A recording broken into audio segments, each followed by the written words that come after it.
Dahil sa malamig na panahon, nangangamatay raw ang ilang alagang sisiw sa Mangaldan, Pangasinan. Tutukan sa report.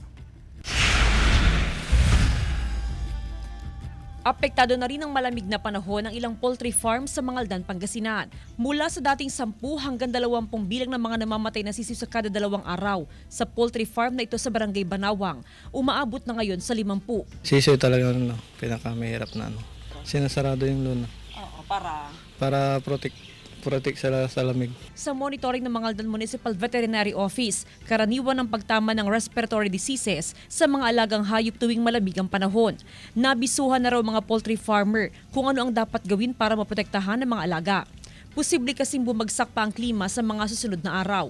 Ang advice ko po ma'am is usually pagkukuha po ng stocks or yung mga manok, dapat kompleto po sa bakuna. Yung kanyang pinaglalagyan ay may parang blinds para pag malamig, ibababa yung blinds, tapos tamang-tama po yung meron pong provided ng ilaw. Mga sisiwang karaniwang tinatamaan ng sakit.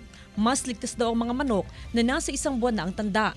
Sakaling tamaan ng sakit, may mga gamot o bitaminang pinaiinom para maagapan ang sakit at maiwasan ang hawaan ng mga alaga sa poultry farm. Kasama si Jing Dakanay, Jasmine Gabriel Galban, One North Central Luzon.